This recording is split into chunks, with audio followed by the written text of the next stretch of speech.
আপনার দেখা যায় একরকম, ঘটে আরেক রকম।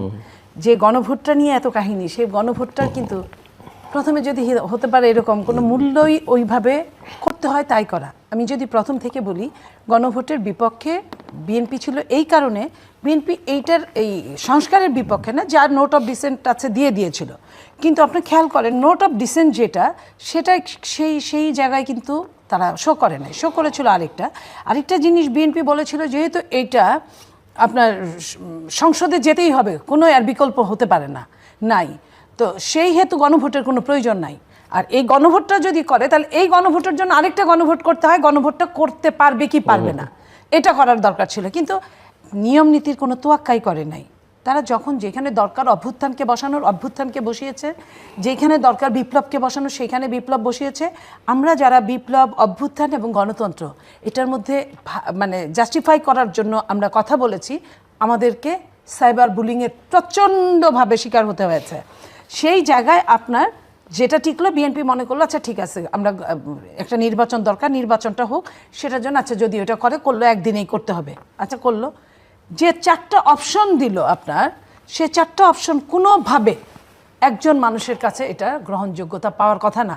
4টা অপশনের মধ্যে যদি আমরা এটাকে একটা খাবার টেবিল ধরি, এবং এইখানে যদি একজন মুসলিম, একজন হিন্দু যদি থাকে, এবং সেইখানে যদি একটা গরুর গোস্তের যদি আইটেম থাকে, এবং একটা যদি আপনার শুকরের গোস্তের আইটেম থাকে, তাইলে আপনার কিংবা পাঠা বলি দেওয়ার গোস্তের আইটেম থাকে, না মুসলমানের জন্য টেবিলটা সম্পূর্ণ হালাল, না হিন্দু লোকটার জন্য টেবিলটা সম্পূর্ণ হালাল, তাহলে আপনার এক কথায় কিন্তু 4টার উত্তর দিতে হবে আপনার, ইয়েস অর নো। তা এইখানে আপনার অঙ্কুরেই তো বিনাশ। এই জায়গাটা কোনো দল তারা কিন্তু বলে নাই যে এইখান থেকে সরকার তুমি ফেরত আসো। কেন বলে নাই আমি জানি না, এটা রহস্যজনক আচরণ। সেটা গেল একটা দিক। 2 নম্বর দিক, কোনো দেশের নিরপেক্ষ সরকার, অনিরপেক্ষ না, নিরপেক্ষ সরকার, অরাজনৈতিক সরকার কখনোই পারে না হা অথবা নায়ের পক্ষে যেতে। হা অথবা হায়ের পক্ষে যে সরকার যাচ্ছে, সরকারি পক্ষ থেকে হাতেই দিতে হবে, এবং একটা জায়গায় বাধ্য করছে কিছু মানুষকে সেই হাতে যাওয়ার পক্ষে, তাহলে তো হা নায়ের তো কোনো অপশন থাকার কথা ছিল না। আপনার একটা হাই থাকতো, আপনি দিলে দিতেন, না দিলে নাই, ঘটনা তো এরকমই হবে। তো সেইখানে হায়ের পক্ষে যখন সরকার বলে, তার মানে কি সরকারের এইটা কি বৈধতাকরণের জন্য, আরও ফিউচারে অনেক দিন থাকার জন্য? আমার কাছে কিন্তু ভালো ঠেকছে না। আপনি রাষ্ট্রবিজ্ঞানের ছাত্র, আপনি আমার থেকেও অনেক ভালো বুঝেন, যেহেতু সারাদিন আপনার রাষ্ট্রের বিজ্ঞান নিয়ে আলোচনা। সো আমার কাছে মনে হয় যে সরকারের এটার দরকার ছিল না। সরকার এখানে নিরপেক্ষ থাকতে পারতেন। কোথাকার কোন ইউনিয়নে, কোন পৌরসভার, কোন দলের প্রেসিডেন্ট অথবা সেক্রেটারি এই নায়ের পক্ষে ভোটের জন্য বলেছেন বলে তাকে শুলে চড়ানো হবে, এটা আমি মনে করি না। কারণ আপনি নায়ের অপশন রেখেছেন। আমার কাছে দুইটাই, আমি নিতেও পারি, আমি নাও নিতে পারি। আমি এই দেশের নাগরিক, এটা আমার অধিকার। তো আপনি কেন আমাকে শুলে চড়ানোর হুকুম দিবেন? আপনি কে? আপনি তো রাষ্ট্রের একটা মানে টেম্পোরারি লোক। যে 5 বছরের, সেও কিন্তু টেম্পোরারি, 5 বছরের জন্যই। কোনো রাষ্ট্র তো আমাকে বাধ্য করতে পারে না। রাষ্ট্রের অন্যায় যদি কোনো কাজ হয়, রাষ্ট্র শাস্তির ব্যবস্থা করতে পারে, বাট রাষ্ট্র নিজে হার নায়ের ব্যবস্থা করেছে। এই রাষ্ট্রই তো আবার ওই একই রকম এক্সিকিউটিভ অর্ডারে একটা রাজনৈতিক মত, পক্ষ বা একটা শক্তিকে নিষিদ্ধ করে রেখেছে। হ্যাঁ, ওই একই জায়গায় নির্বাহী আদেশে।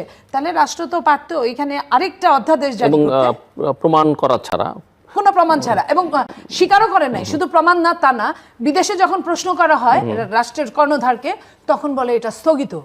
দেশে যখন প্রশ্ন করা হয় তখন বলে এটা নিষিদ্ধ। নিষিদ্ধ এবং স্থগিতের মধ্যে আকাশ পাতাল ব্যবধান। সেটাও কিন্তু, এবং কখনো কখনো চাপে পড়ে কিন্তু রাষ্ট্রের কর্ণধার এটাও বলেন যে কোনো সময় চালু হতে পারে। এই যে 3 রকম কথা বলা, রাষ্ট্র যখন জনগণকে বিভ্রান্ত করার জন্য চরমভাবে মাঠে নামে, তখন তো ওই জনগণের ভালো কিছু হতে পারে না। জনগণ যে নেগেটিভে যাবে সে তো সত্যিও বলতে পারবে না। কারণ আমি দেখলাম কোনো একটা দলকে বাধ্য করা হয়েছে, কোনো একটা দলের নেতা বলেছে যে হ্যাঁ হাই দিবে, সে কিন্তু কনফার্ম না, কনফিউজ। সে কনফিউজ নিয়েও ইলেকশনের আগে কোনো দ্বন্দ্বে জড়াতে চাচ্ছে না। এই যে ভেতরে মানুষের মনটা রহস্যজনক। আপনি আমার রহস্যতার জায়গায় যদি আঘাত করেন, আপনি নিশ্চয়ই সেখান থেকে পজিটিভ কিছু পাবেন না। যদি পান, ওই যে কয় না যে তোমার মারতে চাই, কয় যে কয়টা খাবা, কয়েকটাও না, কয় যদি বান্দা মারি, কয় পুরাটাই। তো আপনি এখানে বান্দা মারতেছেন। বান্দা মারলে আপনি কি হবে? আপনি যখন ছাড়বেন, কখনো না কখনো এই বান্দা মারার জন্য আপনাকেও কিন্তু মাসুল গুনতে হবে।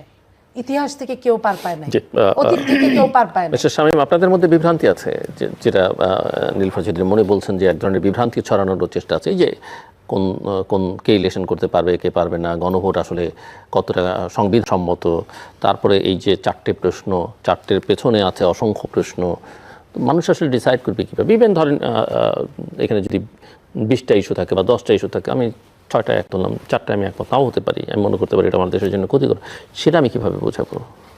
প্রশ্নটা এক জটিল, এত জটিল একটা প্রশ্ন যে এইটা। এবং ধরেন আওয়ামী লীগ ক্ষমতায় থেকে অনেক অন্যায় করেছে, সীমাহীন অন্যায় করেছে, কিন্তু সীমাহীন অন্যায় করলে তো আপনি আদালত কর্তৃক প্রমাণ করে তাকে নিষিদ্ধ করেননি বা তার কার্যক্রম স্থগিত করেননি। অপরাধী যারা, তাদের বিচার এখনও আপনি সেই অর্থে করতে পারেননি, কেবলমাত্র 2-4 জনের বিরুদ্ধে রায় হয়েছে। এর বাইরে আপনি একটা, তাদের তো সমর্থক গোষ্ঠী আছে, ভোটার আছে, এবং তারা কোটি কোটি বা লক্ষ লক্ষ, আপনি কি তাদেরকে বাইরে রেখে নির্বাচন করতে পারেন কিনা, এবং তাদের স্পেস আসলে কোথায়?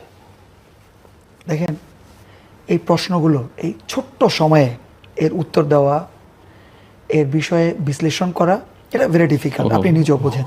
আমি যদি বিভ্রান্তির প্রশ্নে বলতে চাই যে যেই সময়টুকু পাওয়া গেছে সেখানে সত্যিকার অর্থে আপনি যদি কোনো বিষয়ে আন্তরিক হন, আপনার পরিবারের সদস্যরা কিন্তু বুঝে যাবেন আপনি আন্তরিক, আপনাকে তারা সাড়া দেবে। আপনি যখন বিষয়টা একটা, আপনি যেখানে আছেন আর আপনার পরিবারের ভালো অথবা মন্দ, যদি ভালো হয় সেটা যদি আপনি সুন্দরভাবে উপস্থাপন করেন, আপনি সৎ থাকেন, পজিটিভ থাকেন এবং ট্রান্সপারেন্ট থাকেন, আপনার পরিবারের সদস্যরা সাথে সাথে আপনাকে সাড়া দেবে। এবং যদি পরিবারের জন্য এক মন্দ একটা কিছু আসে, সেটা যদি আপনি স্পষ্টভাবে, সৎভাবে, খুব সুন্দরভাবে তাদেরকে বুঝিয়ে বলেন, তাদের শতভাগ সহানুভূতি, শতভাগ সমবেদনা, শতভাগ সমর্থন আপনি কিন্তু পাবেন, যেটা আপনাকে লড়াই করার জন্য সবচাইতে বড় পুঁজি হবে, সবচাইতে বড় সহায়ক শক্তি হবে। এখন আমাদের প্রশ্নটা হচ্ছে, গত 1.5 বছর কিন্তু অনেক সময়, এই 1.5 বছরে জনগণ আপনার উপরে যে আস্থা রেখেছে, রাজনৈতিক দলগুলো যে আস্থা আপনার উপরে রেখেছে, শুধু তাই না, যারা ক্ষমতায় যেতে চায়, ক্ষমতায় যাওয়ার যোগ্য, যেটা প্রাথমিকভাবে মনে হয় যারা বিরোধী দল বা বড় দল যোগ্য, তাদের উপরে কিন্তু জনগণের প্রত্যাশার একটা